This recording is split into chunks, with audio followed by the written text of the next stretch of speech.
Buenas noches, vamos a continuar con este tercer módulo. Eh, el tema que nos corresponde ahora desarrollar es precisamente el saneamiento de la propiedad predial. Más o menos haciendo un recuento de lo que es este diplomado, entiendo que en el primer módulo han visto la parte urbanística, ¿no? En el segundo módulo se ha visto el tema de propiedad en general, ¿no?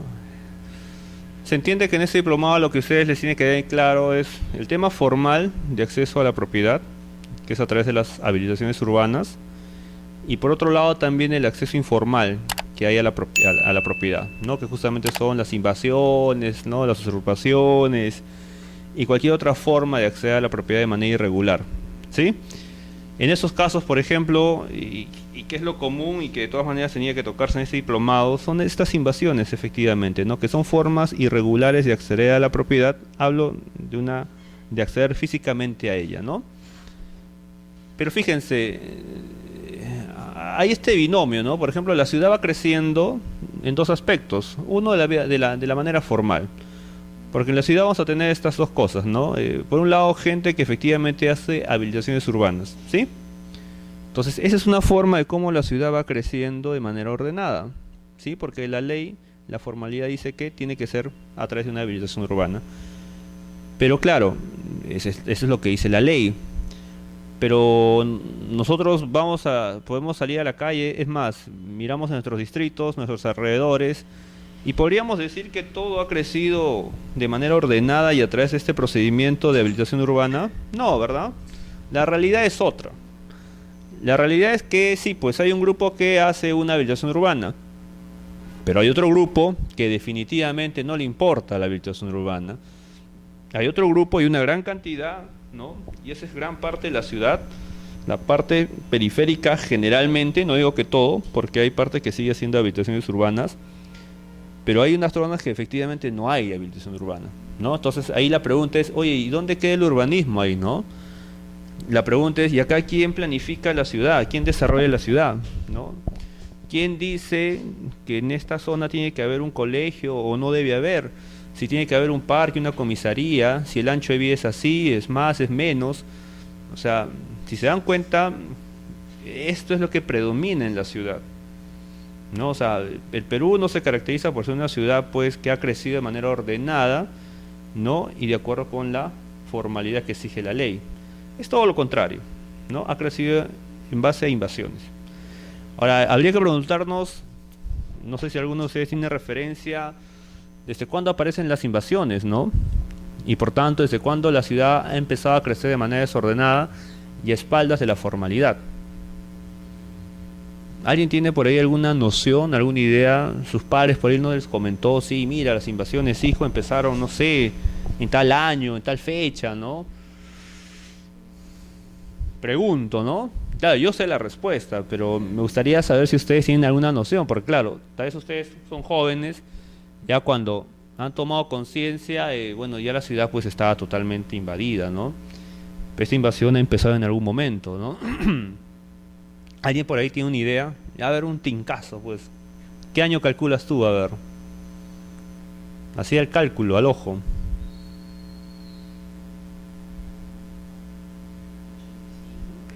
Ya 85, 90. ¿Usted, señorita?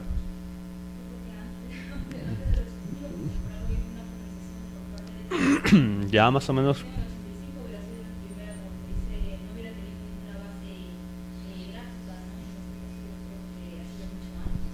¿Qué tanto antes estimas tú? Por ejemplo. Es un cálculo, ¿no? No te digo que me des la fecha exacta, ¿no?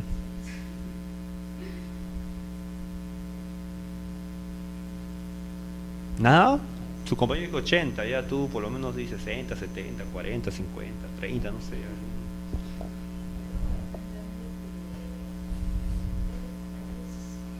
Antes del 60.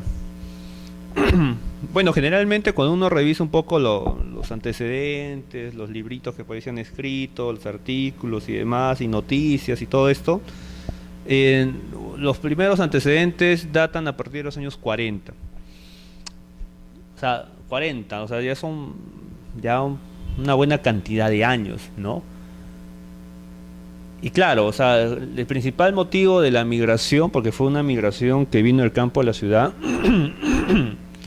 era básicamente porque las personas entendían que en la ciudad había mayores oportunidades de crecimiento, ¿no? Como hasta ahora suele suceder, ¿no? Hay personas que también vienen de provincia, vienen a Lima, a la capital, ¿no? Y probablemente no se equivocan, ¿no? Porque de alguna forma la capital tiene mayor oportunidad, ¿no? Encuentras tal vez, en teoría, mejor calidad educativa, de servicios, de calidad de vida, etcétera, etcétera, ¿no? Entonces, esto data de los años 40 y se fue incrementando pues de manera progresiva, ¿no? Y se fue agudizando ya por los años 80, ¿no? Donde justamente aparecía otro fenómeno social muy importante que nos afectó a muchas personas, ¿no?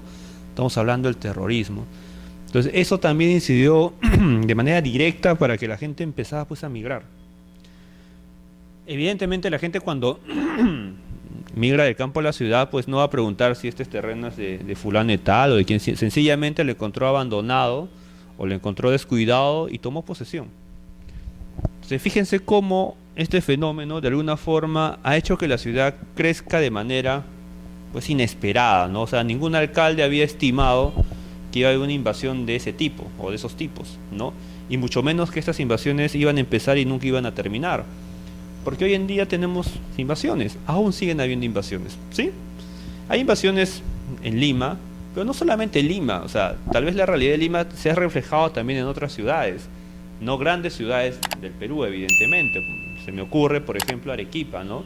Arequipa también ha sido, o sea, invadida por parte de departamentos vecinos, ¿no? Lo mismo sucede pues con Trujillo, ¿no? Piura, que son ciudades relativamente capitales grandes en Lima, ¿no? Entonces, ese fenómeno social se da en todas partes, ¿sí? Partamos de esa idea. Entonces, hasta acá nosotros podemos preguntarnos, y entonces, ¿cómo está creciendo la ciudad, no? ¿Y quién está organizando la ciudad? ¿Quién es el que está definiendo cómo crece la ciudad? Ustedes son abogados, ingenieros, arquitectos. Ah, me entienden perfectamente entonces, ¿no? Entonces imagínense, ¿quién diseña la ciudad en una invasión? Bueno, tuvieran suerte si es que el invasor fuera pues tal vez un arquitecto, ¿no? Quien dirige la invasión, ¿no? Y con algún criterio podría decir, miren señores, vamos a invadir de manera ordenada, pero por favor respetemos por lo menos los equipamientos urbanos, ¿no? Respetemos por lo menos los aportes reglamentarios, ¿no? Nosotros como arquitectos debemos cuidar que por lo menos tengamos una ciudad o un asentamiento humano pues digno, ¿no? Donde se pueda respetar pues, digamos, mínimamente aquellos equipamientos que necesitamos para vivir mejor, ¿no? ¿Ustedes creen que ese tipo de reflexión ha tenido los dirigentes? No, ¿verdad? Sencillamente encontraron un lugar, empezaron a lotizar, y tal vez lotizaban hasta en la tierra, ¿no? O cogían un hojito, lotizaban, y empezaban a asignar, ¿no? Asignar los lugares. Entonces díganme si hay algo ahí de urbanismo. No hay nada, ¿no? Es todo lo contrario del urbanismo, ¿sí? Pero chicos, esa es la realidad. ¿Y cuál es el problema? No, el problema es que el Estado, cuando se empezó a dar estas invasiones a partir de los años 40, sencillamente el Estado no les tomó mayor importancia.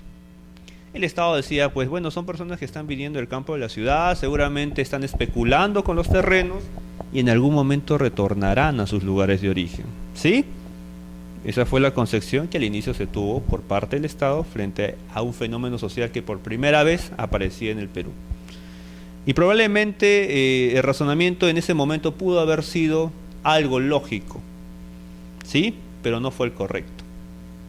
¿Sí? No fue el correcto porque el fenómeno continuó y continúa. Y la pregunta es, ¿qué hizo entonces el Estado para poder atender esa realidad? ¿Habrá hecho algo? Como les repito, al comienzo lo tomó como un fenómeno provisional, que en algún momento esto iba a solucionarse por sí solo, ¿no? Pero no fue así, no fue así. Esto empezó y no tuvo cuándo terminar. Entonces la solución que encontró el Estado, finalmente cuando se dio cuenta que las personas se seguían asentadas en el lugar y tenían una actitud de permanencia, el Estado pues ya fue empezando a crear organismos de carácter nacional que se encarguen de atender el problema específico. Ustedes habrán escuchado de la Junta Nacional de la Vivienda, de Sinamos, de la Corporación, etcétera, etcétera, ¿no? O sea, han existido diversas entidades, en principio, de carácter general, es decir, de carácter nacional, para poder atender este fenómeno, que no se daba solamente en Lima, sino ya se empezaba a dar en las grandes capitales de ciudad. Pero claro, creamos una entidad para que pueda dar solución a una realidad concreta. Pero ¿cuál era la solución que se da en ese momento, además de crear la ciudad? Se dijo también que tenían que otorgarse ya, pues otorguémoslos algunos derechos provisionales a estas personas. ¿Ya? ¿Qué significa?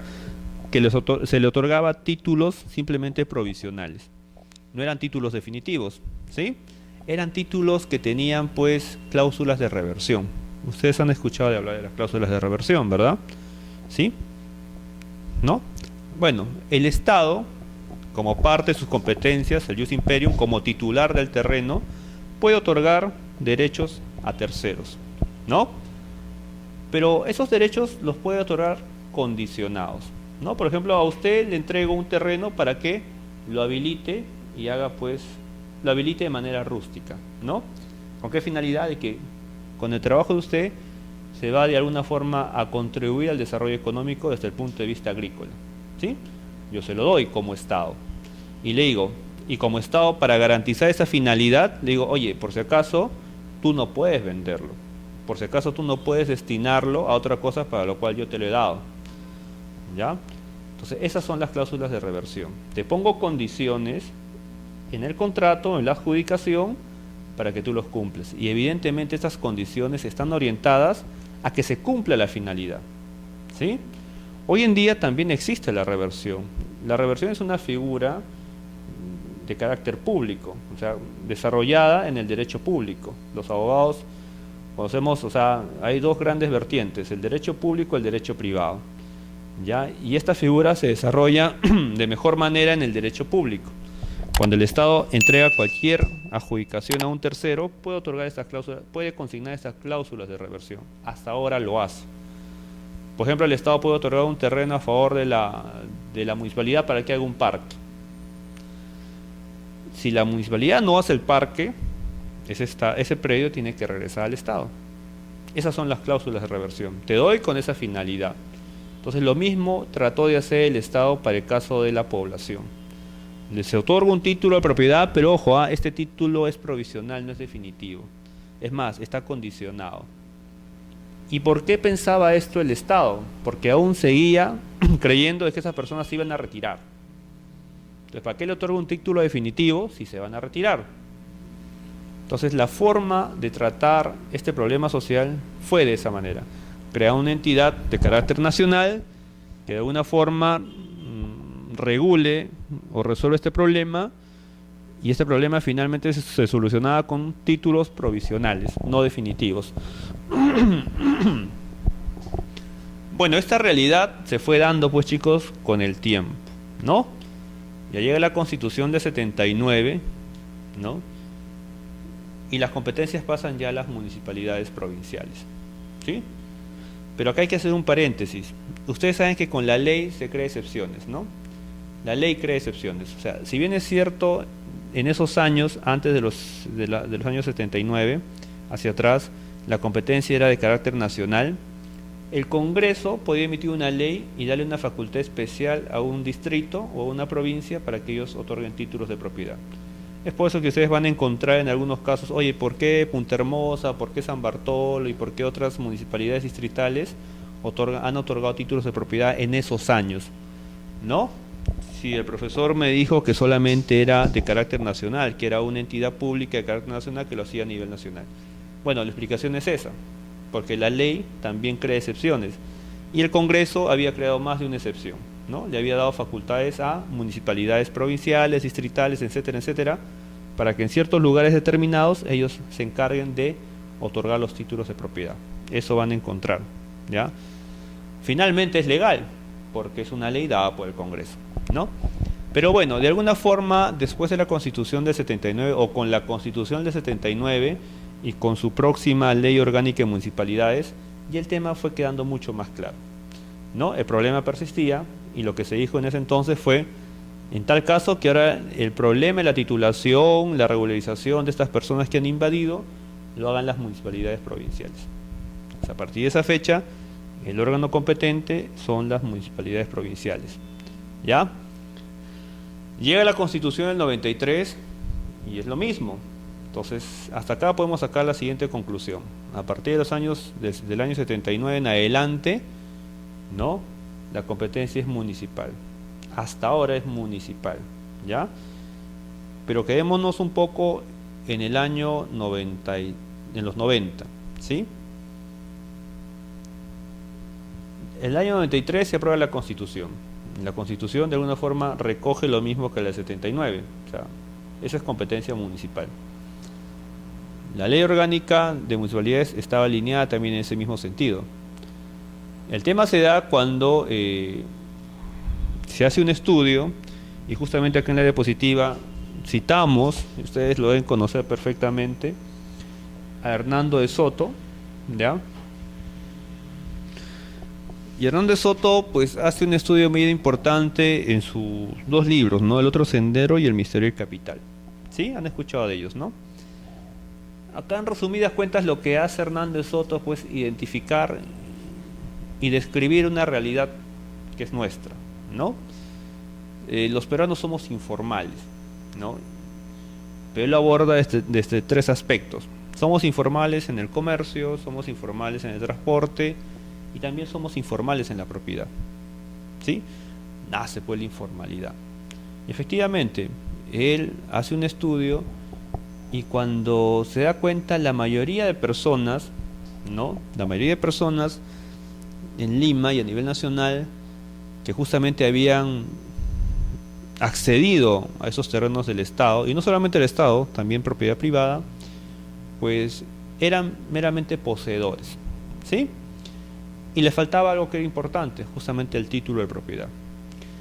Pero eso no era, eso no solamente era el problema, ¿no?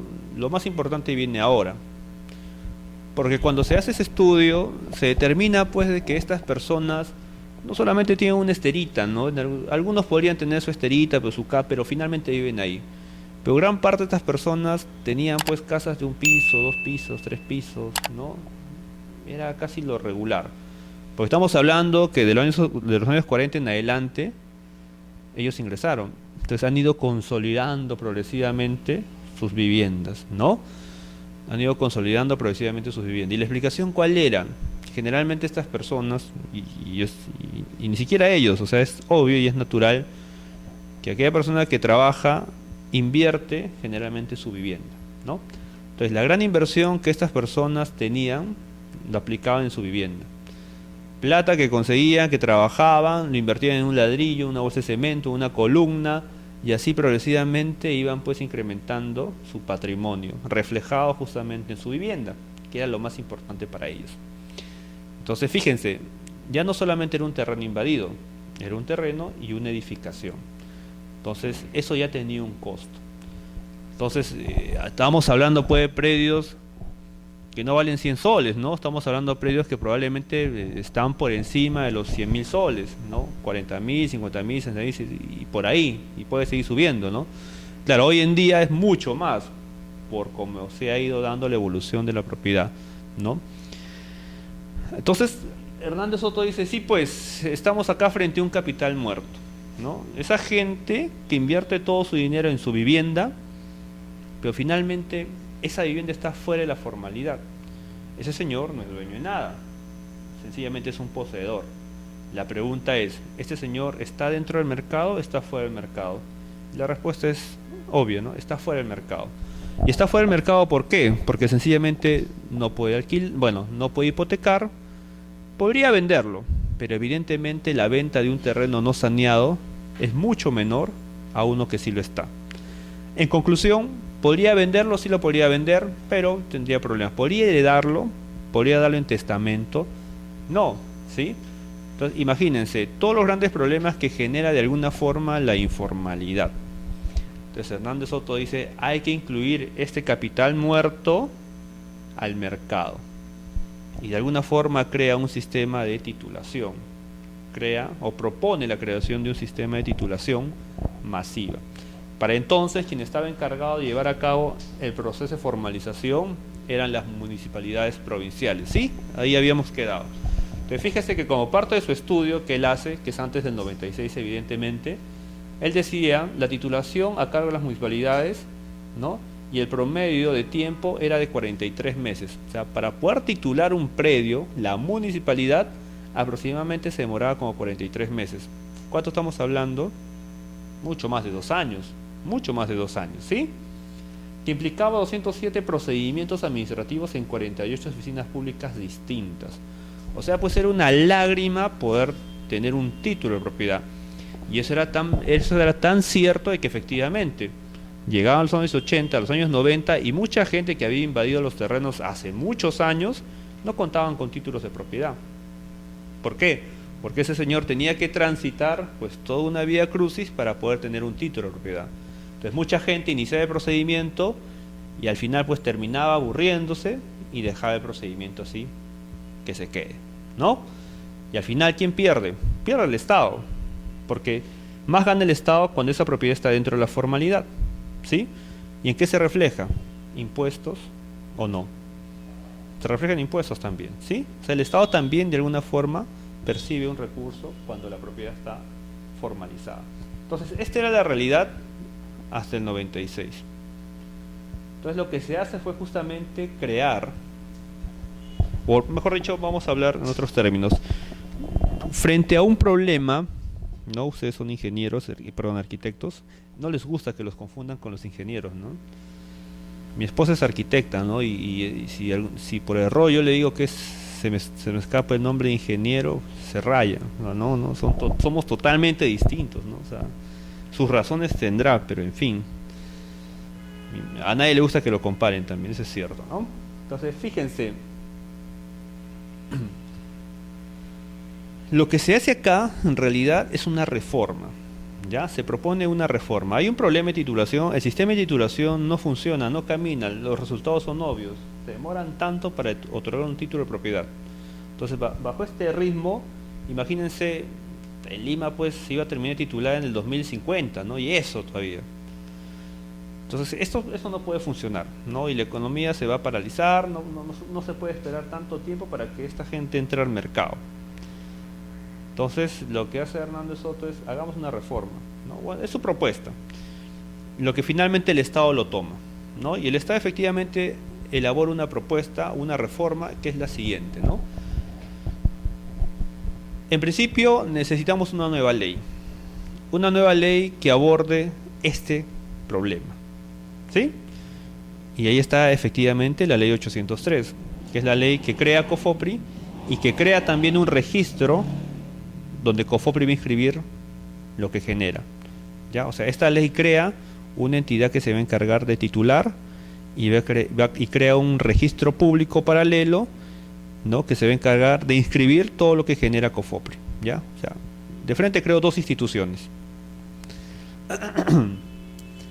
¿Qué más trae la ley? Dice, ahora yo voy a centralizar nuevamente las competencias en una sola entidad, que era COFOPRI, ¿sí?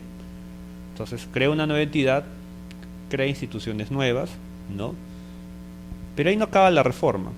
La reforma dice, si yo creo una ley nueva y se la voy a dar a la municipalidad, pues lo más probable es que no tenga eficacia, ¿no? Porque la municipalidad está habituada a un procedimiento y cambiar un poco el chip a las personas es medio complicado, ¿no? Es como que uno tiene su status quo y está acostumbrado a su mesita y que mañana alguien le digo, ya no te sientas acá, te sientas al otro lado, pues como que subconscientemente, pero ¿por qué? No es mi mesa. Pues entonces, si creamos una nueva entidad, necesitamos personal distinto, con otra mentalidad. Entonces se crea COFOPRI y también a su vez se piensa que tiene que haber o tiene que estar conformado por personal totalmente distinto a las municipalidades. Y eso fue efectivamente lo que se hizo, ¿ya? Pero algo también que es importante en una reforma, porque ya tenemos ley, tenemos entidad nueva, tenemos personal nuevo, es también el apoyo político, ¿no?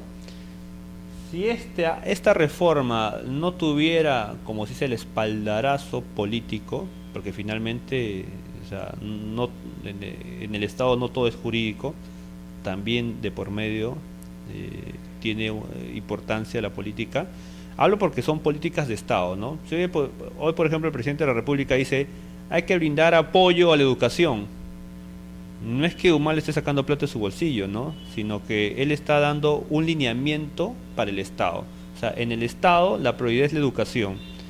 ¿Y cómo se manifiesta este apoyo político? Fortaleciendo ¿qué cosa? El Ministerio de Educación. Fortaleciéndolo en competencias, fortaleciéndolo en presupuesto, fortaleciéndolo en personal, fortaleciéndolo en muchas cosas, en muchos aspectos. Entonces, si se dan cuenta, la política también es importante para poder hacer una reforma. Porque imagínense, ¿qué pasaría si yo tengo personal nuevo, tengo institución nueva, tengo una nueva legislación, pero no tengo un apoyo político? Probablemente voy a hacer un trabajo bastante discreto, ¿no? Pero acá no. Acá se le dio precisamente el apoyo político al punto que cuando COFOPRI encontraba como parte de su proceso de formalización algún inconveniente, algún problema, automáticamente sacaba una ley, sacaba un decreto supremo o sacaba una norma, una directiva. Y obviamente la ley de dónde sale del Congreso, ¿no? Y para tener consenso para que la aprueben, tienes que tener apoyo político. O sea, todo el mundo creía que esa era de alguna forma la solución al problema de la propiedad. Estamos como que eso se fue legitimando, ¿no? Todo el mundo fue creyendo, ¿no? Oye, sí, pues tienen razón, o sea, ese es el camino. Entonces todos empujemos para ese lado. Lo que necesitaba COFOPRI, el Congreso se lo daba. ¿Por qué? Porque había apoyo político. Si no hubiera apoyo político, la gente diría, sí, pues no nos interesa, está bien, pero no, yo creo que otro es el camino. Y no se aprobaría absolutamente nada. Pero no, sí había apoyo político, entonces eso era muy importante para la reforma. Entonces, para una buena reforma necesitamos 4 puntos cardinales, ¿no? Y es importante el apoyo político.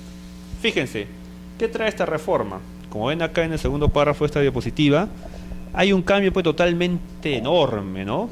Porque esta ley lo que hace es que un título de propiedad se entregue en 45 días. Y la pregunta es, ¿qué? ¿Es magia? ¿No? ¿Son títulos falsos? ¿No? No es nada de eso. En realidad se parte justamente de hacer un diagnóstico al problema. Yo tengo un problema y tengo que empezar a identificar qué es parte o cuáles son las causas del problema real. Entonces, cuando se identifican las causas del problema real, lo que hay que hacer es atacar esas causas e eliminarlas. Entonces, justamente una de las causas del problema era que con la anterior gestión o con la anterior metodología, ¿se acuerdan? Era el administrador quien tenía que traer toda la información. O sea, ¿qué significaba? Que fulanito tal tenía que tocarle la puerta, por ejemplo, al Ministerio de Cultura y preguntarle, oye, por si acaso acá hay un resto arqueológico, y el Ministerio de Cultura le respondería pues cuando, ¿no?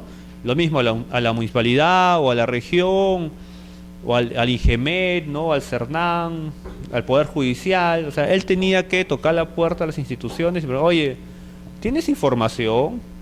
Y eso pues demoraba un montón, y ese es un problema. Entonces lo que hace la reforma es todo lo contrario, ¿no?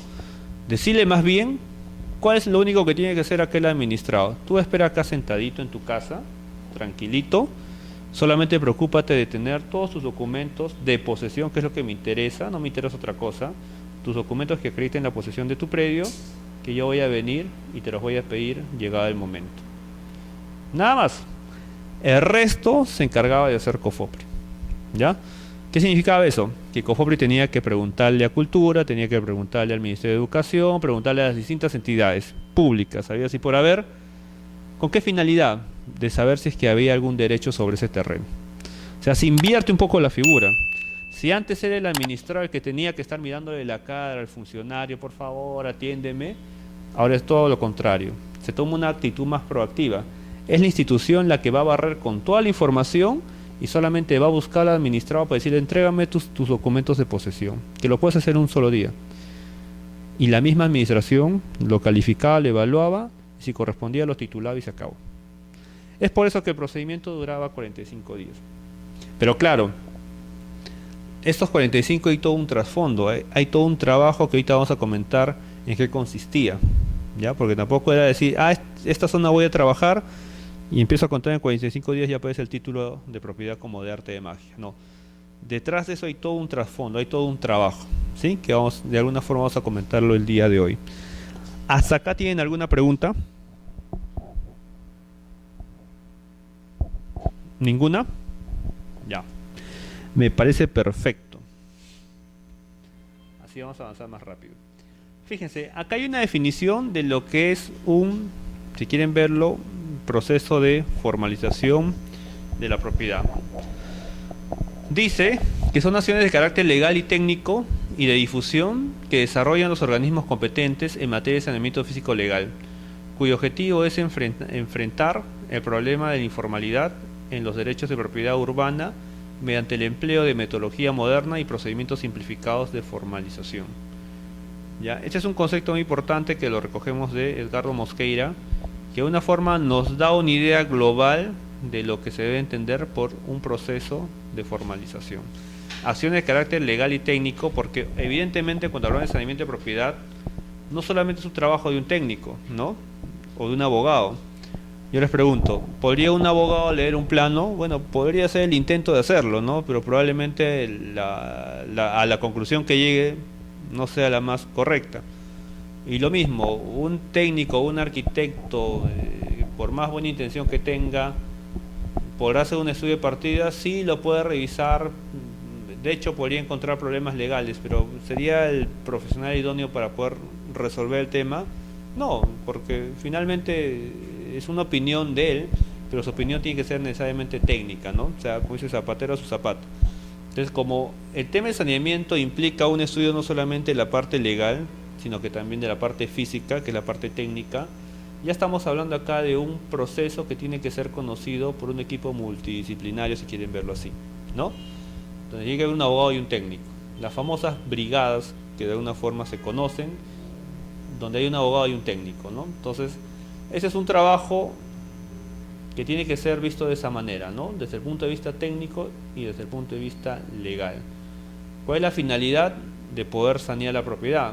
O sea, la finalidad última es poder entregar títulos de propiedad que estén debidamente saneados, que no tengan ningún inconveniente, que no tengan inconvenientes desde el punto de vista técnico y tampoco tengan inconvenientes desde el punto de vista legal, ¿no?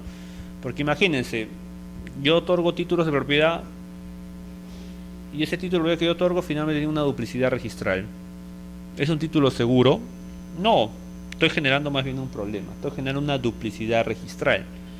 Y eso era justamente lo que sucedía con el anterior proceso de formalización que llevaba a cabo las municipalidades, ¿no? Ustedes por ahí podrán preguntar, ¿no?, a sus vecinos, a algunos amigos o tíos, no lo sé, en ciertas zonas por ahí, cuando la Municipalidad Provincial de Lima o Metropolitana otorgaba títulos de propiedad, porque en algún momento los otorgó, ¿sí? Algunos dirán, oye, pero ¿por qué a mi vecino sí le han otorgado el título de propiedad y a mí no me han otorgado títulos de propiedad? O peor aún, el título que me otorgó la Municipalidad Metropolitana de Lima no se inscribe, no se puede inscribir. ¿Por qué? Porque dice que es propiedad privada, ¿no? ¿Qué significaba eso? Que antes el proceso de formalización que llevaba a cabo las municipalidades carecían de algo muy importante, ¿ya? Carecían de algo muy importante, que justamente era contar con una metodología de saneamiento, ¿sí? Contar con una metodología de saneamiento. ¿Qué implicaba esto? De antes de yo otorgar un título de propiedad, tengo que estar seguro si ese terreno es del Estado o es propiedad privada, ¿no? Acá hay dos cosas, o es propiedad privada o es propiedad estatal.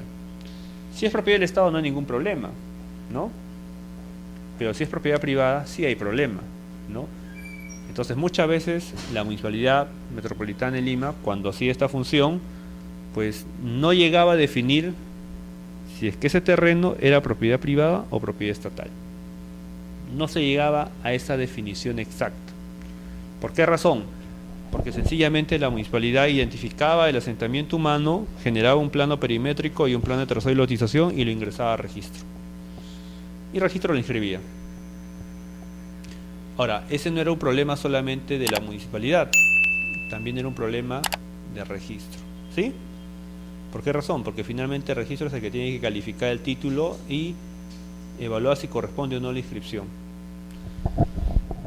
Entonces ahí entramos y vamos a sacar un paréntesis a otro problema mayor que hasta ahora persiste, ¿no? Que es el catastro de registros públicos. La pregunta es la siguiente, ¿no? ¿Registros públicos estará en capacidad de decir que tiene catastrado todos los predios a nivel nacional? No, ¿verdad? ¿Han hecho ustedes trámites en registros públicos?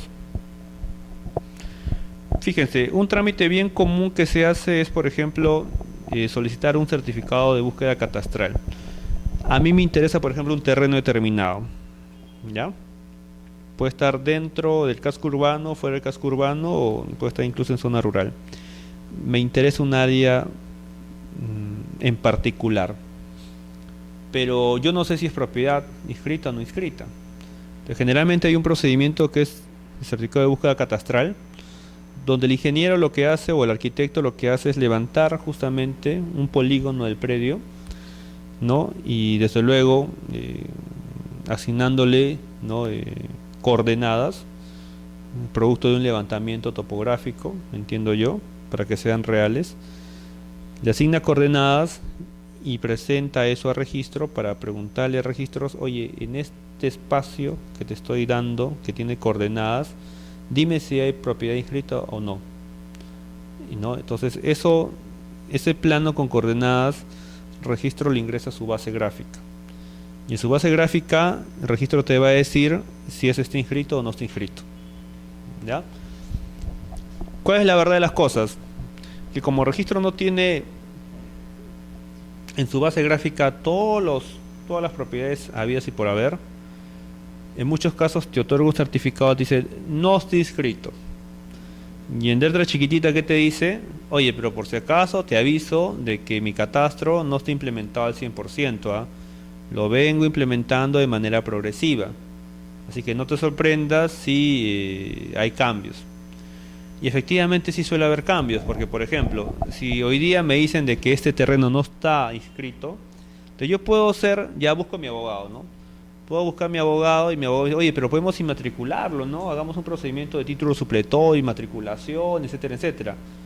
Entonces, después cuando este señor regresa después de un par de meses, unos 5 o 6 meses, ya con su documento de título supletorio, y le dice al registro, quiero inscribir y matricular este terreno. Yo lo he adquirido en base a un título supletorio que se dio notarialmente o judicialmente. Llega ese documento a registros públicos y nuevamente el registro lo evalúa. Y claro, si la vez pasada lo evaluó un técnico que no fue, digamos, muy minucioso y por eso te dijo que no está inscrito, ahora te tocó pues un técnico que es mucho más minucioso, ¿no? Y empieza a investigar, indagar, ¿no? Y al final dice, oye, esto es comunidad campesina. Blah. Este terreno que me has pedido forma parte de una comunidad campesina. Blah. Porque encontré el título antiguo, ¿no? Y ahí estaba, refundido, pues ya lo acabo de graficar. Entonces te das cuenta cómo el registro tiene esa deficiencia que justamente es el catastro.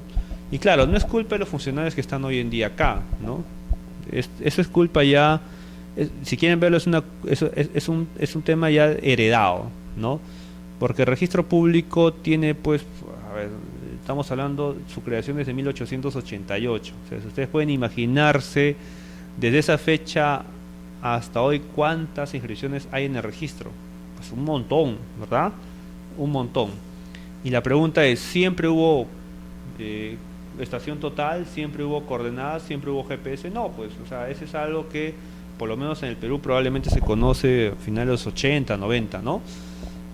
Entonces era natural que antes de esas fechas los predios que ingresaban al registro pues tenían unas características pues medias que hoy ya nos parecen anticuadas, ¿no? Tú sacas un título de los años 40, de los años 30, ¿qué te dicen? 30 varas, ¿no? 200 pasos, ¿con qué colinda? Con la quebrada tal, con mi vecino Juan, ¿no? Con el río tal, con la pista tal, con la carretera carrozable. O sea, date cuenta cómo es que las características técnicas de esa época hacen de que sea pues imposible poder saber dónde están esos predios. Entonces hay muchas propiedades de ese tipo inscritas y muchas de esas propiedades no están graficadas en el catastro. Entonces ese es un problema. Ese es un problema muy grave que tiene el registro, ¿no? Entonces el registro no es confiable. lamentablemente no es confiable. Hablo desde el punto de vista catastral, ¿sí? Desde el punto de vista catastral no es confiable. Entonces, partiendo desde esa deficiencia, ¿no? Por ejemplo, la municipalidad mandaba su plano y como registro no tenía la base actualizada, decía, no está inscrito, y lo inscribía, generaba una duplicidad. Y después cuando ya venían los títulos individuales, cuando ya hacían la investigación, pucha, acá había, este era un fundo, dice, ¿no? O era comunidad campesina, o es propiedad de fulanito y tal, ya no te lo inscribo. Entonces ahí el ciudadano se quedaba con su título colgado ahí en su pared sin poder inscribir, y no entendía por qué, ¿no? Y la razón era eso. Muchas veces la municipalidad incorporaba como parte de su proceso de saneamiento áreas de propiedad privada. Y obviamente no podías titular sobre propiedad privada, ¿no? Y eso ya lo podía detectar el registro. Entonces esa era la principal deficiencia que tenía el método anterior, ¿no? Entonces faltaba de algo muy importante que justamente es lo que COFOPRI o la reforma esta trae, ¿no? Esta reforma lo que hace es partir sobre los problemas identificados, sobre las causas identificadas y dar solución a través de una norma. Y es la norma que de alguna forma crea una metodología de trabajo que lo que busca es justamente definir derechos de propiedad seguros. ¿Ya? Y esta definición de derechos de propiedad seguros justamente parte de la siguiente idea. Hacer un estudio técnico y legal del suelo. O sea, ya no solamente, oye técnico, anda, levanta el pueblo, dibújame un perimétrico y un plan de territorio de lotización y ¡pum! Hay que jugárnoslas, mandémosla a registro, ¿no? Tal vez el registro lo inscribe, tal vez no. No, ahora lo que se hace, o a partir de los años 90, lo que se estiló a hacer, es más bien que sea este equipo técnico quien se encargue de hacer el estudio del suelo. ¿Ya? Y ese estudio tenía que concluir, en términos sencillos, si es del Estado, se sigue adelante. Si no es del Estado, se suspende. ¿Ya? ¿Por qué? Porque yo no puedo otorgar títulos de propiedad en propiedad privada. Sencillo. Pero claro, llegar a esa conclusión de que es del Estado propiedad privada no es cosa sencilla, ¿no? Y no lo es sencillamente, como les digo, porque el registro no tiene todas las propiedades catastradas, ¿no? Y además porque no todas las entidades públicas y todos los bienes tienen obligación de ingresar al registro, ¿no? Por ejemplo, alguien inscribe un camino, no, alguien inscribe una carretera, tampoco, no es obligación, porque son bienes de dominio público, ¿no? Y como son bienes de dominio público, por el hecho de ser públicos, por la naturaleza de ser públicos, no necesitan inscribirse en el registro público. De igual manera, todas las áreas naturales protegidas, por ejemplo, ¿están inscritas? No necesariamente.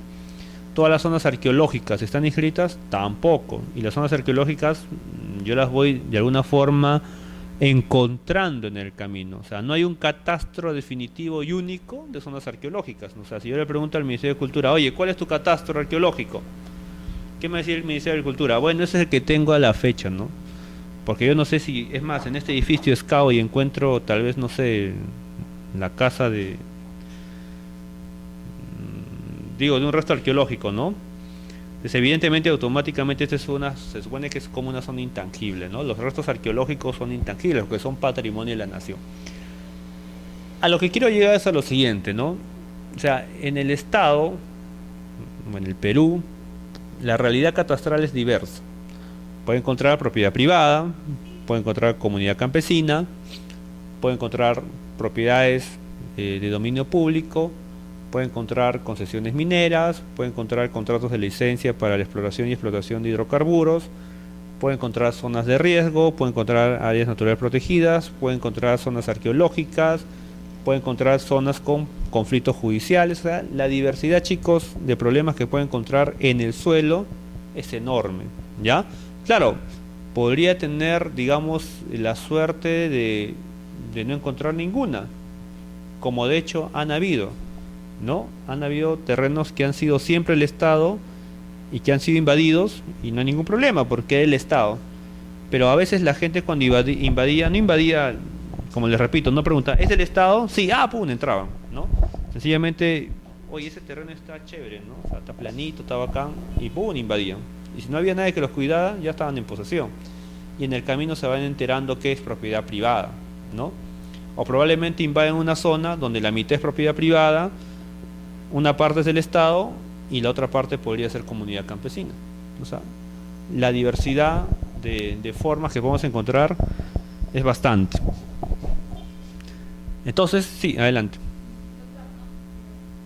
Pero en este caso de la prescripción adquisitiva, ¿qué diferencia había con el terreno de propiedad del Estado y propiedad privada? Si actualmente las personas que están en posesión de un propietario registral Ujú. figura de repente de un terreno A y actualmente lo tiene en posesión un señor y que no es posesionario, es un propietario registral, con la prescripción adquisitiva le pueden otorgar una escritura y pueden figurar y elevarse a registro público. ¿Cuál sería la diferencia? Ya, a ver. Sí, vamos a... Eso lo vamos a ver. No te preocupes. La realidad es la siguiente. Digamos que este es un asentamiento humano. ¿Ya? Esto es lo que físicamente ocupa un asentamiento humano. Cuando se hace la investigación de los derechos que existen sobre el suelo, digamos, vamos a encontrar esta realidad. Esto de acá, según el estudio minucioso que se hizo en registros públicos, en el Poder Judicial, en la región, en la municipalidad, en el Ministerio de Defensa, en el INGEMET, en el CERNAN, en INDECI, en todo lado, finalmente se determinó que esta parte es del Estado. Del Estado, ¿ya? Con lo cual no habría ningún problema. Y la parte de acá es, como tú dices, propiedad privada.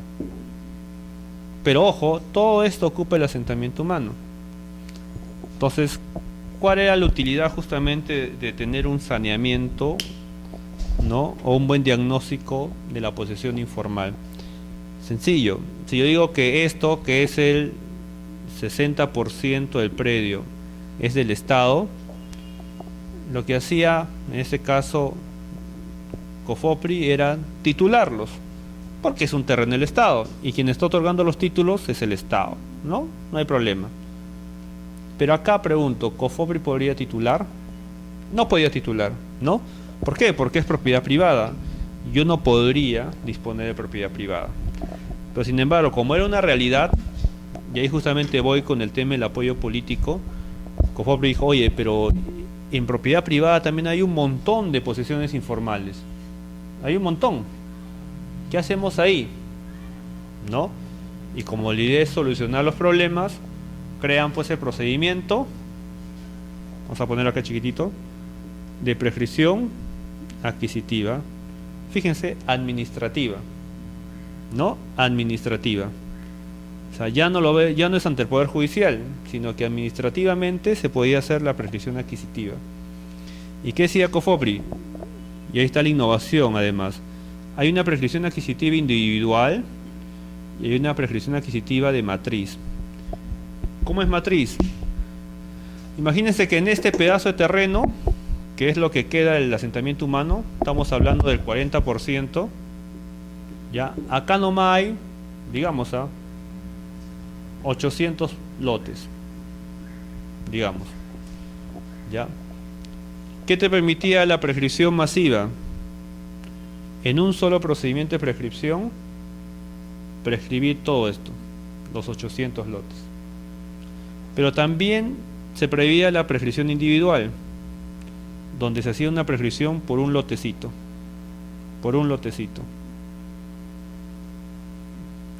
Pero cada uno de estos tenía su supuesto, ¿no? Pero más o menos te doy dando la idea de que, ahora, no solamente tenía prescripción adquisitiva, también tenía tracto sucesivo. ¿Y qué es el tracto sucesivo? Yo soy propietario, te vendo a ti, ¿no? Yo soy propietario con derecho inscrito, te lo vendo a ti y tú a su vez se lo vendes a tu compañero. Pero minuta a minuta, nada más. Tú ya no estás en el predio, sino vive su compañero. Entonces en el tracto, ¿qué se hacía? Propiedad privada, ¿no? Que estaba a mi nombre. Entonces lo que hacían era reconstruir ese tracto. Se reconocía la venta mía a su compañera y de su compañera a usted.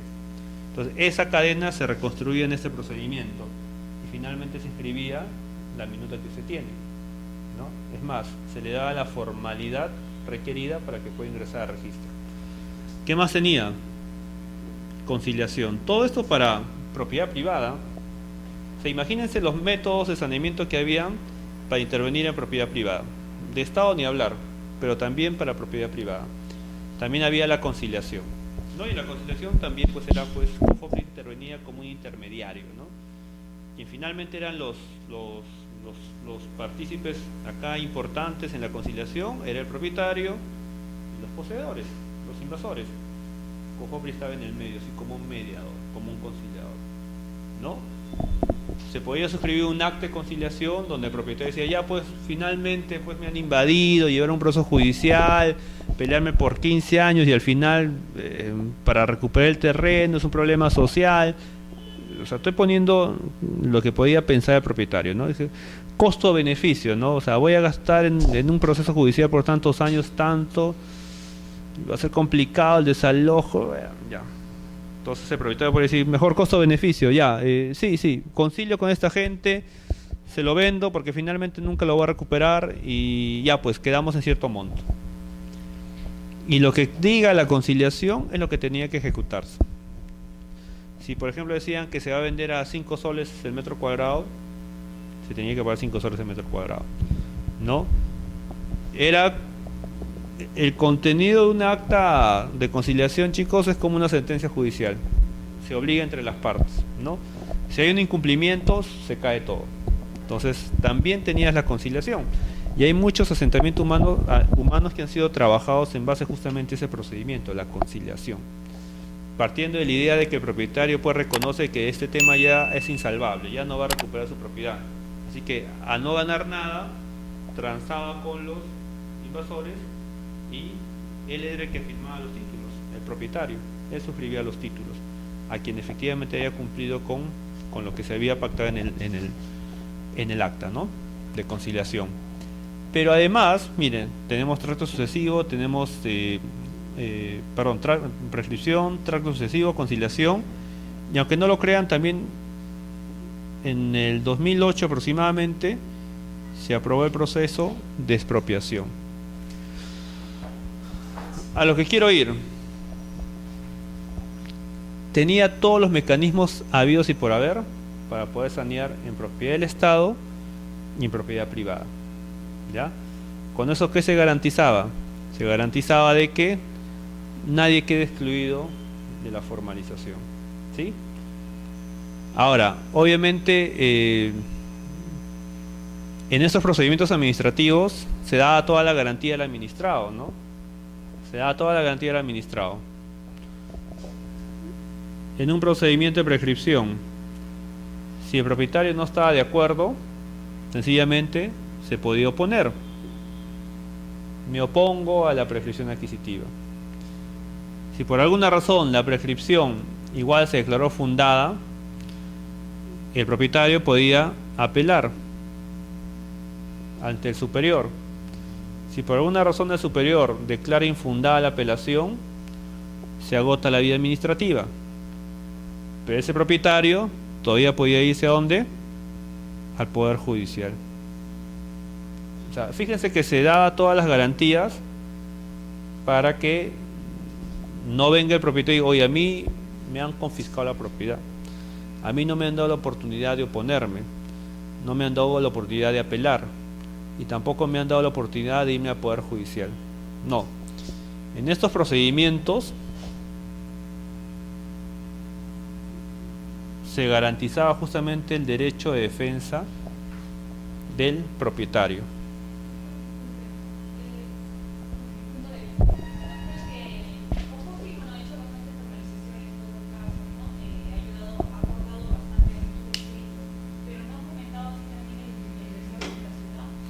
Claro.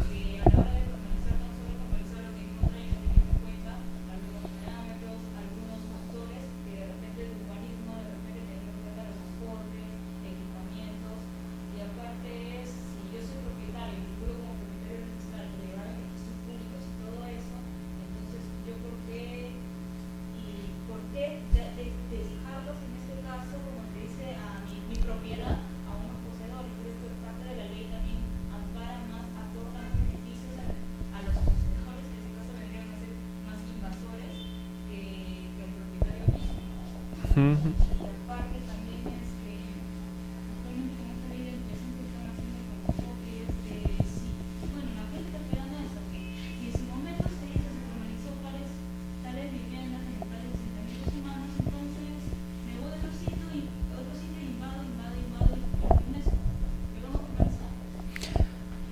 Mira, empezamos hoy día la charla diciendo eso, ¿no? ¿Cómo crece la ciudad? Tenemos el mecanismo formal a través de la habilitación y que justamente en la habilitación se cuida lo que tú dices, ¿no? Aportes, vías, equipamientos. ¿Por qué? Porque finalmente en una habilitación lo que se busca es generar vivienda para personas y mínimamente el Reglamento Nacional de Construcciones, ¿no? Y la Ley de Habilitación Urbana te regula lo mínimo que debe haber, lo mínimo que debe haber.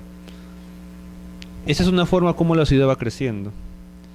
Y otra forma como ha ido creciendo de manera desordenada es justamente a través de las invasiones. ¿Ya? La formalización, si quieres verlo, y lo comparto contigo, consolida de alguna forma, ¿no?, el desorden de la ciudad. ¿Ya? ¿Qué pasa? Al tú otorgarles títulos de propiedad, ya les estás otorgando un derecho definitivo, ¿no? Ya es propietario. Y estás reconociendo, porque Cofopri reconocía la realidad existente. O sea, no lotizaba, sino lo que físicamente está, lo reconocía y te otorgaba tu título de propiedad. ¿Ya? Entonces, de alguna forma estaba consolidando el crecimiento desordenado de la ciudad. ¿Sí? Esa es una realidad, no es una crítica y bueno, y es la verdad, ¿no? Entonces, ¿qué pasa? También hay que ponernos del lado siguiente. No he venido a defender a nadie, por si acaso, ¿no? Estamos viendo el tema de manera muy objetiva. Estos son políticas, ¿no? Entonces, esa es una toma de decisión. En ese momento, quien estuvo de presidente le mostraron el problema. El problema, la realidad es esta. Tú decides, ¿no? Y el presidente en su momento tomó la decisión política de que esto sea de esta manera. Entonces, si hay alguien que habría que en tal caso juzgar, o la historia se encargará de juzgar quién es el culpable del desorden en la ciudad, será pues quien tomó la decisión política de crear esa institución. Ahora, no solamente es ver eso, sino también hay que ver el otro lado, ¿no? O sea, ¿dónde perdemos más? ¿Dejándolos fuera de la formalidad o incluyéndolos? Esa pregunta habría que también responderse, ¿no? Me queda claro que se consolidó el crecimiento desordenado de la ciudad, pero por otro lado también se incorporó muchos predios dentro del mercado. Eso habría que hacer un estudio y ver qué fue peor, ¿no? ¿Fue peor incluirlos o era mejor dejarlos? Eso no hay un estudio sobre eso. Lo que pasa es que, bueno, a mi punto de vista no es tanto que quién tiene la culpa, ¿no?, de eso, sino lo que pasa es que, ya claro, ahí se presenta un problema, como dices, en caso de la ciudad crece por necesidad, Ujú. obvio, ¿no? Pero si es que, no tanto, en este caso Cofoqui formalizó, todo como dices, tuvo competencia y todo eso, pero creo que debe un poco ampliar los factores o criterios para llegar, no formalizar simplemente lo que yo he encontrado, sino que de repente tener las vías, de repente las vías, que trabajarle como en este caso como si fuera una habilitación. No hacer la habilitación, porque también Cofoqui decía habilitaciones urbanas y no formalizaba la red. Por eso en este caso ampliar más los factores teniendo en cuenta de repente otros aspectos, no solo regular lo que existe. Mira, en realidad no podía hacer las habilitaciones urbanas. No podía. De hecho, después salió una sentencia del Tribunal Constitucional que ahí... ¿Por qué? Porque la habilitación urbana es una competencia que era municipal. No podía hacerlo. Lo que hacía era colaborar en la habilitación urbana. ¿Por qué? Acuérdate que la habilitación urbana es una competencia que es del propietario, ¿no? Si es Hay el- asentamientos humanos que son eso, que están inscritos incluso en el registro público como No, claro, o sea, Cofopri los ha hecho ha continuado, ha terminado ciertas, pero de terrenos del Estado. O sea, porque el Estado en algún momento también ha habilitado terrenos, ¿no? Cojo lo que he hecho es de alguna forma continuarlo, ¿no? Pero no es que, a lo que voy, no es que ha agarrado un terreno vacío y ha empezado a generar la habilitación. No, eso no ha hecho. Lo que ha hecho es simplemente regularización, pero siempre partiendo de una situación de hecho. O sea, eso ya está consolidado. Era regularizar esa situación. Ah, ¿qué falta? Falta tal cosa. Eso ha hecho. Pero en estricto habilitación no, porque habilitación es cuando yo convierto un terreno rústico a un terreno urbano. Le doy toda la dotación. Eso sí es cierto. Regularización.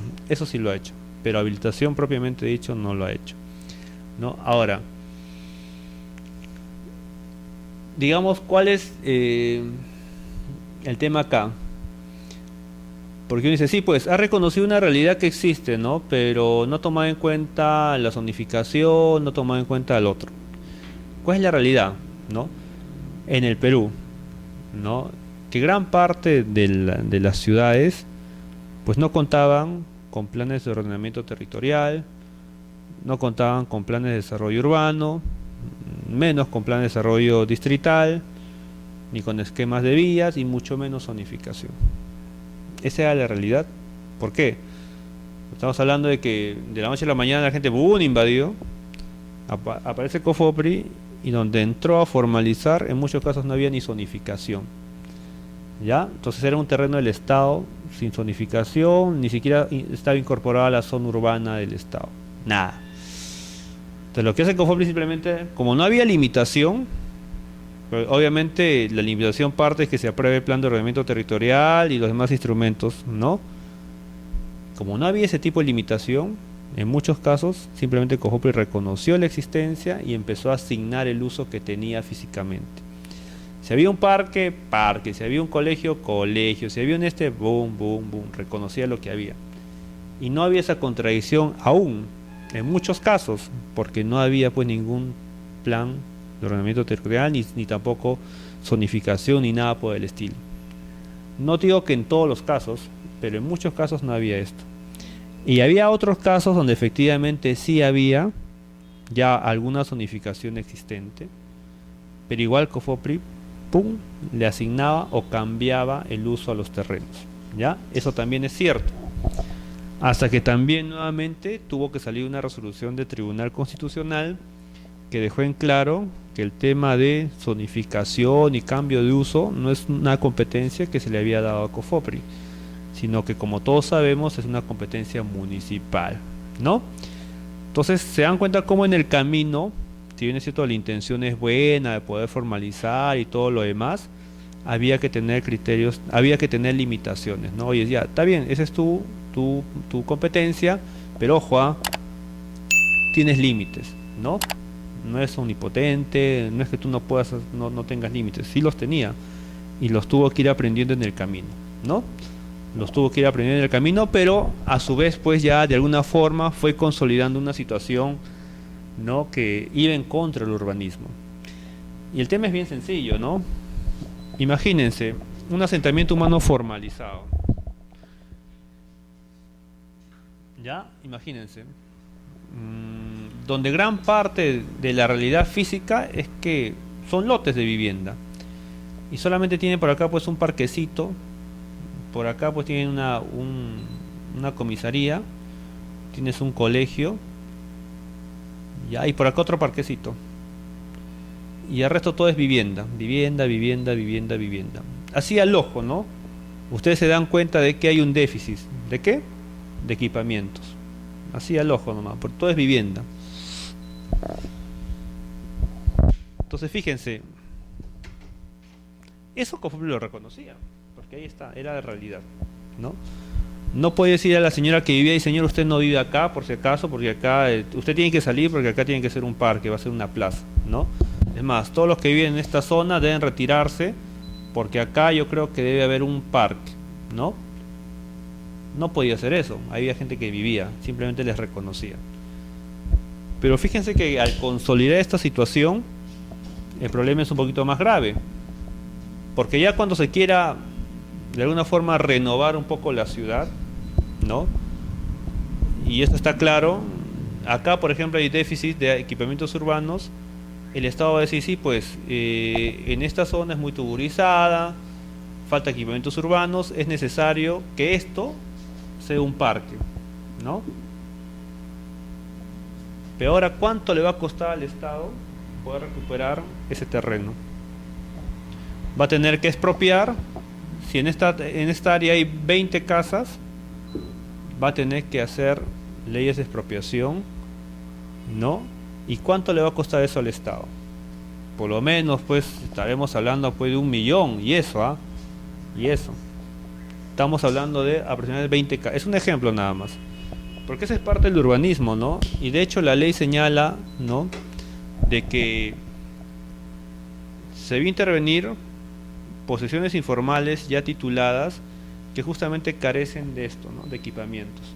Porque la finalidad última del urbanismo es generar de alguna forma viviendas dignas, ¿no?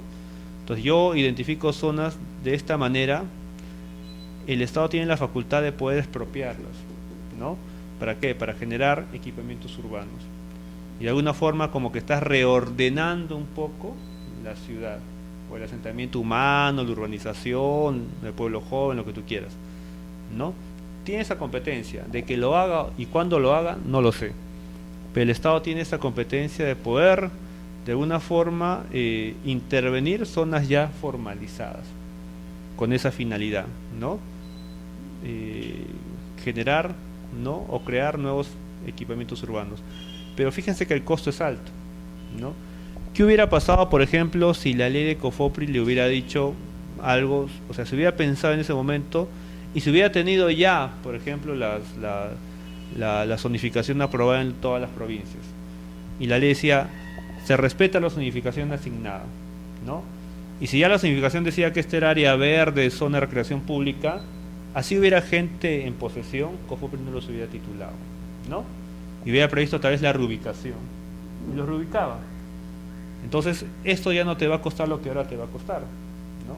Simplemente se respetaba el área, y lo mismo, por ser un bien de dominio público, pues no lo podías disponer. Entonces, ¿qué tan importante justamente vienen a ser estos planes, ¿no? Tu plan de ordenamiento territorial, tu plan de ordenamiento distrital, perdón, de desarrollo distrital, provincial, esquemas especiales, planes especiales, la zonificación y todo lo demás? ¿Qué tan importante es? Muy importante. ¿Por qué razón? Porque de alguna manera te está dando la pauta de cómo tiene que crecer la ciudad. Y si COFOPRI hubiera formalizado, teniendo en cuenta esos planes, pues la ciudad no hubiera crecido de manera tan desordenada, ¿no? Por lo menos el urbanismo de la ciudad no sería tan, digamos, lamentable como la que tenemos ahora. Pero esa es una culpa compartida, porque cuando se intervino no había ninguno de estos tipos de planes. No había ni zonificación, no había nada. Entonces no había limitación para que COFOPRI lo haga. Pero si bien pudo haber dicho la norma, ahora con la experiencia vivida, bien pudo haber dicho la norma, oye, si acaso los bienes de dominio público no se pueden titular, ¿no? O antes de formalizar un pueblo, pues pide opinión tal vez a la municipalidad, ¿no? Y que te diga cómo proyectar el crecimiento de la ciudad, ¿no? Tal vez en esta zona la ha destinado pues una zona industrial, una zona comercial, por la ubicación estratégica que tuviera, ¿no? Pero no había ese tipo de coordinación. Entonces, eso sí, digamos, es lo criticable. Y hoy en día poder recuperarlas, pues evidentemente nos resulta sumamente caro para el Estado, ¿sí? Si no, fíjense nomás, si para hacer una vía hay gente que se atrinchera y de acá me saca muerto, ¿no? O sea, no solamente basta con pagarle y expropiarle, sino ahora también tienes que salir. El ejemplo claro que hemos tenido, creo, en el verano fue lo de Chosica, ¿no? Imagínense, ahí, por ejemplo, el Huayco por donde pasó, ¿no? Era pues una zona, una quebrada, pues evidentemente pues peligrosa, ¿no? Pero ahí había casas pues de 3 pisos, 2 pisos, 4 pisos, etcétera, ¿no? Y pasaba y todo lo hemos visto, ¿no? La crítica, pero ¿cómo se les ha otorgar títulos de propiedad? Si eso es evidente que es una zona de riesgo, ¿no? Pero lo tienen, pues. Y después dicen, no, que el Estado los va a reubicar, ¿no? Porque de por medio está la seguridad del ciudadano y el Estado tiene que preservar la ciudad de las personas, la seguridad de las personas. Señora, ¿usted está de acuerdo con que sea reubicada? No, de acá me saca muerta, ¿no? Entonces, imagínense cómo se complica un poco el problema si es que tú no has podido ponerte a pensar en los efectos de tus decisiones. Si Cofopri se hubiera puesto a pensar en los efectos de sus decisiones en el futuro, pudiera haber dado cuenta, oye, acá debo ser un poquito más cauto, ¿no? Un poco más sensato, ¿no? ¿Por qué no coordinamos un poco el crecimiento de la ciudad? ¿No? Vas a formalizar, sí, me queda claro que un montón, pero también van a haber zonas donde no ibas a poder formalizar, pero podrías haberlos reubicado, ¿no? Tal vez, pero no otorgarles derechos de propiedad definitivos porque ya encareces un poco la renovación de la ciudad, ¿no? Ahí encareces la renovación y eso, por eso tal vez no se hace, ¿no? Tienes la ley, tienes el marco para poderlo hacer, pero no lo estás ejecutando, sencillamente porque es un poco complicado, es un poco oneroso, ¿no?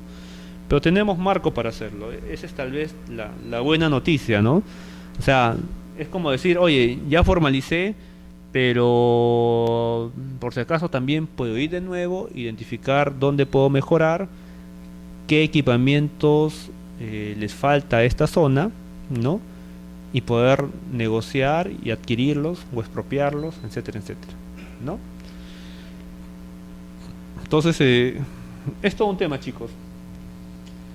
A ver, ¿hay alguna otra pregunta? No, ¿no? Ya, sigamos avanzando. Esto grafica de alguna forma el proceso que hacía Cofopri. Yo quiero que nos detengamos básicamente acá, porque esto es lo que ya hacía la municipalidad. Estos dos ya hacía la municipalidad, que era escribir el plan de tercera lotización, PP, y también la inscripción de los títulos individuales. Eso ya es conocido. Este es lo más importante, ¿ya? Y ahí está tal vez el éxito del saneamiento. Y es justamente lo que crea Cofopri, ¿no? Que es el diagnóstico de la informalidad. Bueno, yo siempre lo comento así como un ejemplo, ¿no? Un ejemplo habitual, ¿no? Bien conocido. Cuando uno está mal, pues va al médico, ¿no? Y cuando uno va al médico, pues se sienta y el médico empieza a preguntarle, ¿no? Señor, ¿qué tiene, no? Ah, doctor, me duele el estómago, ¿no? O me duele la cabeza, o me duele la espalda. Y el médico no es que de manera automática, señor, tome eso, ¿no? Y hasta luego. No hace eso. Bueno, y si lo hace, pues es un mal médico, ¿no? El médico generalmente lo que le hace es una serie de preguntas, ¿no? Señor, ¿desde cuándo está así? Ah, sí, pues desde ayer. Pero, ¿qué ha comido? He comido esto. ¿Usted tiene un tipo de alergia? No. O sea, te hace una serie de preguntas, ¿ya? Y al final, como conclusión de esa serie de preguntas, él recién llega a la receta, ¿no? Dice, señor, tome usted esta pastilla.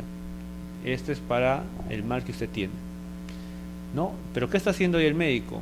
Te está diagnosticando, ¿no? Porque quiere encontrar dónde está el problema, ¿no? Quiere encontrar las causas para saber qué es lo que te puede recetar. O sea, no hay una pastilla mágica para todo. Entonces, en los temas de propiedad pasa lo mismo, que es lo que no hacía efectivamente antes la municipalidad, ¿no? Acá se crea este proceso de diagnóstico, que de lo que se trata acá es de poder justamente investigar, indagar, preguntar, estudiar y ver si es que existe algún derecho sobre esas áreas que son materia de formalización. Y entre esas aristas que se pueden presentar como resultado es que de la investigación que se haga, es que yo puedo decir que es propiedad privada, propiedad estatal, propiedad comunal, es un predio inscrito a nombre del Ministerio de Defensa, es una zona reservada, es una zona de interés público declarada por el Estado a través de un decreto de urgencia y que no necesariamente es inscrito en el registro, ¿no? Pero para llegar a esa conclusión yo tengo que hacer una serie de investigaciones, probablemente, y de hecho voy a tener que partir primero con lo que me da registro, pero lo que me da registro, como les he dicho hace un momento, no es 100% confiable. Entonces será tal vez el punto de inicio de mi investigación. Con esa información registral voy a tener que irme, por ejemplo, a Agricultura, a la región, al INGEMET, al Poder Judicial, ¿ya? A diversas instituciones, generalmente todas aquellas que generan catastro, ¿no? Yo, por ejemplo, porque en el registro público a veces no se publica que hay un proceso judicial, ¿no? No se dice. Entonces yo probablemente por referencia puedo ir al Poder Judicial y me puede decir, sí, pues acá ese terreno era un fundo tal, hay un procedimiento de expropiación, ¿ya? Y puedo tomar conocimiento. Pero te das cuenta cómo es que este diagnóstico es muy importante. Y ojo, no lo hago en gabinete, ¿ah? Parte primero por ir a campo y empezar a indagar. Yo voy a campo, voy al lugar, me constituyo, identifico la zona de trabajo y empiezo a preguntar. Y generalmente ahí la gente conoce la realidad del tema, ¿no? Y te va dando información importante, relevante, que después tú vas a empezar a hacer tu investigación. O sea, en otras palabras, en este proceso de diagnóstico, tú te conviertes pues en un investigador. Investigas, indagas, por su parte el técnico, la parte que le corresponde, y el abogado, la parte legal, evidentemente. Tienes que indagar, estudiar y finalmente podrás determinar si que efectivamente es propiedad estatal o no lo es. Si tiene alguna contingencia, si tiene algún proceso judicial, ¿no? Si tiene tal vez si es zona de riesgo, ¿no? Si es zona arqueológica, todo eso. ¿Y cuál es la ventaja? Como repito, en este caso Cofopri empezaba a mandar oficios a las entidades públicas y las entidades públicas tenían que responder sí o sí. Entonces, con toda esa información que yo recopilaba, iba armando pues una base gráfica de la zona de estudio y estaba en capacidad de poder determinar qué es del Estado y qué cosa no es del Estado, qué tipo de contingencias tiene ese predio, si las tiene, ¿sí? Entonces, este era lo más importante, ¿sí? Este era lo más importante del método de saneamiento de predios. Ojo, y este método de saneamiento de predios ustedes pueden aplicarlo en su vida cotidiana. Si por ejemplo alguien los contrata para poder sanear su propiedad, ¿no? De alguien, ustedes tienen que hacer esto, tienen que diagnosticar, tienen que indagar, preguntar, ir, constituirse en el lugar que es materia de regularización, ¿no? Y ustedes luego de ese diagnóstico, de ese estudio, podrán determinar qué es el mecanismo de solución del problema. Ustedes podrán decir, por ejemplo, como todo es propiedad privada, se recomienda una prescripción adquisitiva toda vez que la posesión tiene más de 20 años. O sea, prescripción sí la hacen. Pero si, por ejemplo, no tienen 10 años de posesión, ¿cuál sería la alternativa? ¿Por qué no concilias? ¿No? Trate de conciliar. Si no tienes los 10 años y no tienes, y está claro de que hay un conflicto directo con el propietario y que jamás se ve una conciliación, y que el señor tiene un documento de transferencia, entonces, oye, ¿por qué no haces un tracto sucesivo, no? O sea, el diagnóstico se trata de eso, de poder tú además identificar el problema, al igual que el médico de poder recetar cuál es la solución al problema, el diagnóstico también tiene esa ventaja. En este caso son terrenos de la comunidad campesina, entonces, ¿sabes qué? El 40% es comunidad campesina, anda y matricula o desafecte a la comunidad campesina.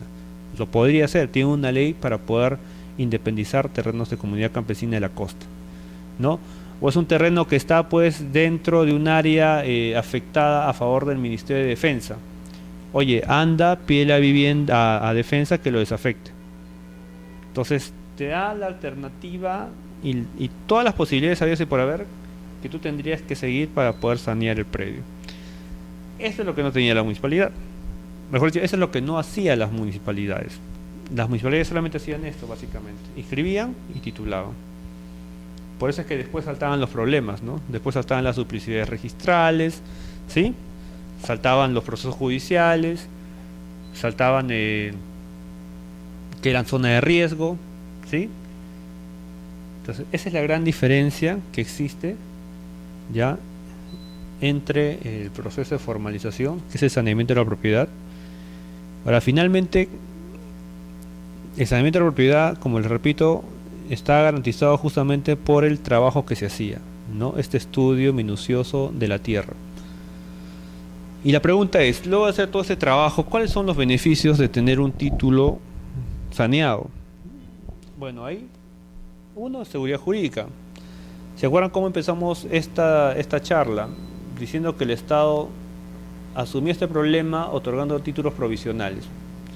¿Un título provisional da seguridad jurídica? No, porque te lo pueden revertir cualquier día. Entonces se cambió la idea. Ahora son títulos definitivos.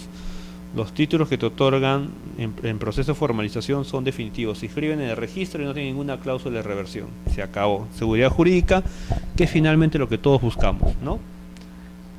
Algo que sea mío, no me lo quiten, ¿no? Dos, confianza en el mercado inmobiliario, definitivamente, ¿no? Yo les pongo un ejemplo. Ustedes son entidades financieras. Yo soy un propietario que no tengo título de propiedad. Es más, tengo un título provisorio. ¿Alguno de ustedes dos me prestaría dinero? No, ¿verdad? Pero ¿qué pasaría si yo sí tengo un título inscrito en el registro, dotado de seguridad jurídica? Es más, con un método de saneamiento que respalda justamente la seguridad del título.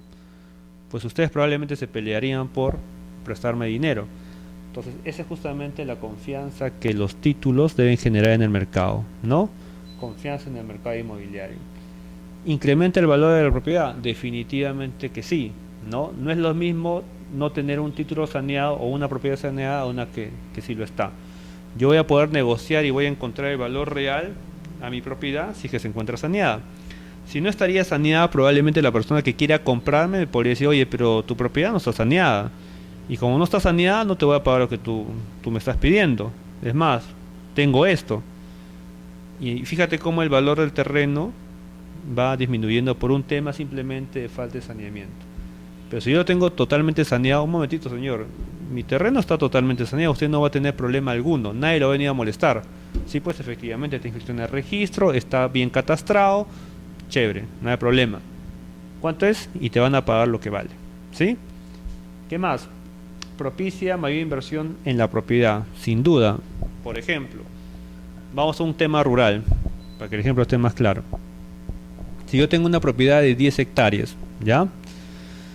10 hectáreas, bueno, no tengo la propiedad, soy un poseedor de 10 hectáreas, ¿ya? De las cuales probablemente 8 sé que han sido materia de una herencia de mis padres. Mis padres siempre han vivido ahí y yo continúo la posesión de mis padres. Y sin embargo había 2 hectáreas por ahí que no sé cómo llegaron a mi posesión, pero ahí están, ¿no? Ahí están. Sin embargo, todas las mañanas cuando voy o camino ahí por mi propiedad, siempre aparece un vecino que me dice, oye, esas 2 hectáreas son de mi abuelo, ¿no? Que tú estás ahí de manera indebida y muy pronto yo voy a sacar los títulos y te los voy a quitar, ¿no? Entonces yo vivo todos los días con esa amenaza. No tengo título de propiedad, simplemente tengo posesión. Entonces probablemente yo por ese temor, por esa inseguridad, lo que voy a hacer es simplemente invertir en las 8 hectáreas que estoy seguro que son mías, ¿no? Porque sé que nadie me ha amenazado ni nadie me piensa quitar esas 2 hectáreas o esas 8 hectáreas. Fíjate cómo que tú inconscientemente o subconscientemente ya vas pensando que no puedes invertir el 100% de terreno, porque en algún momento alguien te lo puede quitar, ¿no? Y esa es una inversión. Entonces te limitas un poco a la explotación total del predio y solamente te vas a asegurar en la parte que tú crees que no te van a molestar. ¿Qué pasaría, por ejemplo, si yo sí tengo un título de propiedad totalmente inscrito en el registro, debidamente saneado por las 10 hectáreas? No voy a tener... Y así el tipo venga y me diga, ese terreno es de mi abuelo. Bueno, pero yo lo tengo ya inscrito, saneado. No le voy a hacer caso y probablemente explote las 10 hectáreas, ¿no? Entonces fíjate cómo ahí tú puedes ir aprovechando de mejor manera tu propiedad cuando está saneada que cuando no lo está, ¿sí? Bueno, y otro que es importante, que no es menos importante, es que disminuye los conflictos. Definitivamente que sí. Por ejemplo, cuando las personas no tenían títulos de propiedad, había mucho conflicto con su vecino, ¿no? Se peleaban, que pum, se movían el ladrillo uno para acá, movían la estera, ¿no? Es más, hasta las mujeres no podían salir a trabajar porque tenían que cuidar la casa. Si los dos salían a trabajar, cuando regresaban ya había un tercero sentado ahí. Entonces eso ya era pues un conflicto, ¿no? Y eso devenía evidentemente un conflicto con tu vecino y probablemente vaya más allá de un conflicto fuera del Poder Judicial. Terminen pues en problemas judiciales como usurpaciones, desalojo y demás cosas.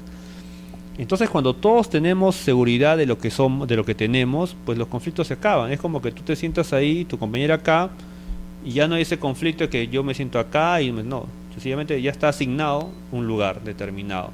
Entonces algo similar pasa con la propiedad.